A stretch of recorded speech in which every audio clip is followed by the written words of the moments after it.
Hi friends, எல்லோரும் எப்படி இருக்கீங்க? சூப்பராக இருக்கீங்களா? இன்றைக்கி நம்ம வீடியோக்குள்ளே போகிறதுக்கு முன்னாடி this video sponsored by SPO digital marketing.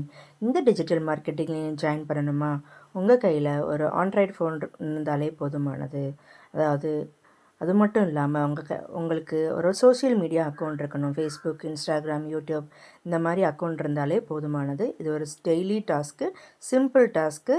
கீழே டிஸ்கிரிப்ஷனில் நம்பர் கொடுத்துருக்குறேன், காண்டாக்ட் பண்ணி பாருங்கள். ஸ்கிப் பண்ணாதீங்க. பெரிய தப்பு. தினம் 300 ரூபாய் சம்பாதிக்க அரிய வாய்ப்பு. இன்ஸ்டாகிராம், ஃபேஸ்புக் பயன்படுத்த தெரிந்தால் போதும் content post and content publishing மூலமா தினம் 300 ரூபாய் சம்பாதிக்கலாம். இந்த வேலை செய்ய 5 நிமிடம் போதும். Work training support, group communication support, all language customer live chat support, முக்கியமா சொந்தமா ஒரு பிசினஸ் ஸ்டார்ட் பண்ற அளவுக்கு உங்களால கற்றுக்கொள்ளவும் முடியும், சம்பாதிக்கவும் முடியும். இந்த வேலை வாய்ப்பு வழங்குவது 5 வருடத்திற்கு மேல ரன் ஆகிட்டு இருக்க நம்ம தமிழ்நாட்டு company school of business organisation private limited. மேலும் விவரங்களுக்கு டிஸ்கிரிப்ஷன்ல கொடுத்திருக்க நம்பருக்கு வாட்ஸ்அப் பண்ணுங்க. இப்போ வாங்க நம்ம வீடியோக்குள்ளே போகலாம். நம்ம சேனலை ஃபஸ்ட் டைம் பார்க்குறீங்க அப்படின்னா சப்ஸ்கிரைப் பண்ணிவிட்டு பாருங்கள். இந்த வீடியோ பிடிச்சிருந்துச்சுன்னா லைக் பண்ணுங்கள், ஷேர் பண்ணுங்கள், கமெண்ட் பண்ணுங்கள். இன்றைக்கி நம்ம வீடியோவில் ஒரு சூப்பரான வெண்பொங்கல் எப்படி செய்கிறதுன்னு பார்க்க போகிறோம். அதுக்கு பச்சரிசியையும் பாசிப்பருப்பையும் நான் ஊற வச்சுருக்கிறேன். இப்போ இந்த உலக்கில் நான் ஒரு உலக்கு பச்சரிசி எடுத்துருக்கிறேன்.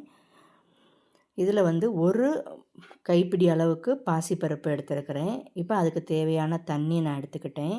இப்போ இதுக்கு எவ்வளவு தண்ணி சேர்க்கணும் அப்படின்னா, ஒரு உலக்குக்கு 4 பங்கு தண்ணி ஊற்றிக்கோங்க.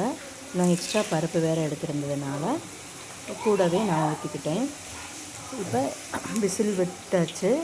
இப்போ தாளிப்புக்காக மிளகு, சீரகம், கொஞ்சோண்டு சின்ன சின்னதாக நறுக்கி வச்சுருக்கிற இஞ்சி, கூடவே கருவேப்பிலை சேர்த்து நம்ம விசில் விட்டு வச்சுருக்கிற பொங்கலில் சேர்த்துக்கலாம். இது நல்லா மிக்ஸ் பண்ணி விட்டுக்கோங்க. நான் நெய் சேர்க்கலை. நான் இப்போ தான் நெய் சேர்க்க போகிறேன். இப்போ ஜிஆர்பி நெய். நீங்கள் வீட்டிலையே நெய் வச்சுருந்தீங்க அப்படின்னா நீங்கள் வீட்டில் வச்சுருக்கிற நெய்யை ஊற்றிக்கோங்க. இப்போ பாருங்கள், ஒரு சூப்பரான வெண்பொங்கல் ரெடி ஆயிடுச்சு. ஒரு தட்டில் சர்வ் பண்ணி இன்றைக்கி சுட சுட வச்சுருக்கிற சாம்பாரை ஊற்றிக்கலாம். முருங்கைக்காய், அவரைக்காய், முள்ளங்கி, கத்திரிக்காய் போட்ட சாம்பார், கூடவே தேங்காய் சட்னி வச்சு சாப்பிட்டு பாருங்கள், செம்மையாக இருக்குங்க. நீங்களும் வீட்டில் இது மாதிரி ட்ரை பண்ணுங்கள். லவ் பண்ணி சமைங்க, லைக் பண்ணி சாப்பிடுங்க. நம்ம சேனலை சப்ஸ்கிரைப் பண்ண மறந்துடாதீங்க. இதே மாதிரி ட்ரை பண்ணிவிட்டு கமெண்ட் பண்ணுங்கள். தேங்க்யூ.